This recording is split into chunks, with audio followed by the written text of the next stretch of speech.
Hi, we're in Marshall Shadeland talking to Trish Donze. Trish, nice to meet you. Nice to meet you too. So tell me, I guess, about what you do here. And have you lived here your whole life? Or? Actually, I don't live in this neighborhood, but I've worked here for the last 14 years. Oh, cool. And I am the site director of Providence Family Support Center, which is located right on the main Brighton Road. And we offer childcare and a summer day camp, before and after school programs, and also a lot of social services.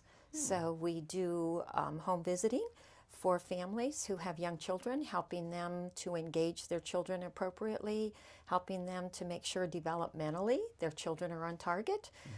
If we catch any kind of delays or anything like that, we want to make sure they get those proper interventions so they're ready to start kindergarten on time.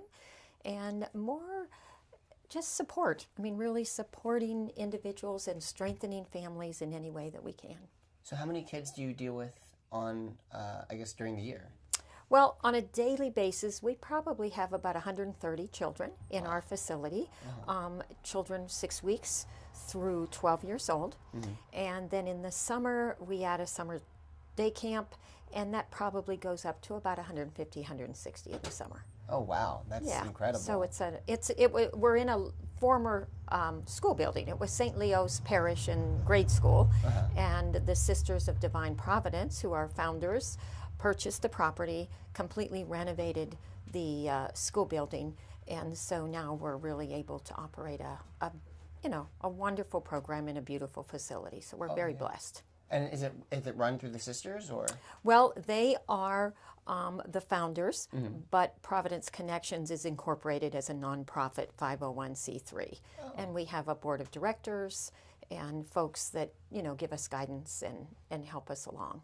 Very cool. And you guys also do events, you were telling me before. We do. We offer all kinds of programming for families, and one of the options are our holiday celebrations. So every holiday we offer either a breakfast or a dinner.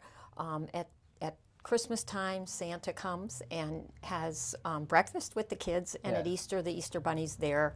And we always have little opportunities for crafts and games and activities for families to mingle and enjoy each other's company. Yeah, and it's really important for a community to have. It's very important. Yeah. I mean, can you tell me a little bit about Marshall Shadeland, or like the people that come to, I guess, because you interact with a lot of people through that thing. So what kind of people live in Marshall Shadeland? Well, I would say you have a mix of people, like in any other community. I think some people are really struggling at this time in their lives to hang on. We've got single parents, we've got couples, we've got some grandparents raising grandchildren. And I think the ideal is that everyone wants to work together. They want the best for their own children. And most families want their children to have a better life than they had. And I think that's our goal, to strengthen every family, to help them become the best they can become so that they can achieve some of those goals. How long, and so you've been working there for 14 years? 14 years. So what have been some of the changes that have happened in those 14 years? Well, the first big change, when I arrived, St. Leo's Church and school and rectory, they were all there on the property, and we were renting. And then we purchased the property, and unfortunately we had to raise the church and the rectory because they were in need of a lot of repair. And then we renovated the school building. So that was pretty big, and I think it was a big issue for the community too, because St. Leo's probably was one of the historical monuments in this particular neighborhood. But we've tried very hard to make our little corner of the world, so to speak, a really lovely place to be, a lovely place to look at. We've invested in the community, and because the Sisters of Divine Providence and the foundation own the property, people know we're not going anywhere. It's not like we're here today renting and then something happens and we'll disappear next week. So I think that's important for stability in the neighborhood. Oh yeah, and then they know that they can build that up, and it's something to hold on to. Absolutely. Yeah, absolutely. And you also mentioned that you we're going to have a Mother's Day and Father's Day events coming up soon, and you offer free photography. We have a photographer who's been very generous with his time and comes and takes family photos and then develops them and turns those back to us so we can get them to the families, which is a great opportunity for many people who maybe not always able to afford those kinds of things in their life. So that's so great. Yeah, and it's really creating is. memories for people. And Absolutely. yeah. What do you think? How do you think Marshall Shadeland is going to change?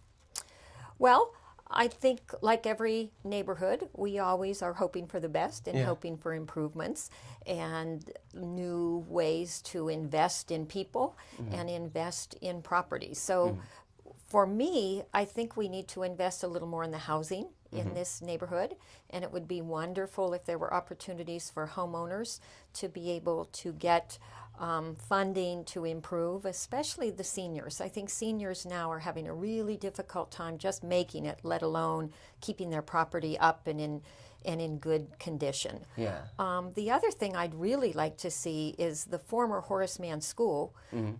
I'd like to see somebody develop that. I think it's a great piece of property. I think the building, I'm not sure exactly what the details, if it has asbestos or whatever in it. Yeah. But I would like to see a multi-aging, multi-family kind of apartment complex with maybe some gardening available, some community space. I just think that would do a whole lot for this neighborhood. Oh, yeah. And I'd love to see us get some of what I might call the absentee landlords more involved, because I think that's a big issue. We've got a lot of single parents, single heads of household, and a lot of times I feel they don't have too many options. They're kind of stuck with the money they have to get what they need, and the landlords often don't keep those properties up as I think they should. So it would be great to get a little more landlord involvement in the area. Oh yeah, that's usually where the source of the problems are, and then also vacant buildings.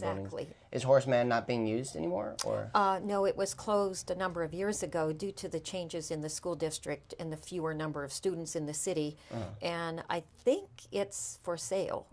You may have other people that know a little more, but it just, for me, I think it would be a great opportunity to have a community resource. If it's not being used, especially, of course. And are there a lot of seniors in the neighborhood, or? I can't give you those kind of statistics, but I'm guessing, yes, that there are quite a few seniors who have been here a long time, and again, are struggling to do their best to keep up their part of the neighborhood and the housing that they live in. But I think at times when homes are sold, and they're sold at a lower cost to people who are really looking for investment, then that's when the neighborhoods sometimes deteriorate and they're not always kept up by the landlords. And then the people renting them aren't in a position to do that. Yeah, and the landlords aren't watching those people. Exactly, exactly. Well, thanks a lot for taking the time to come on the show. Okay, we appreciate and it was awesome hearing about Marshall Shadeland and the things that are going on around here. All right.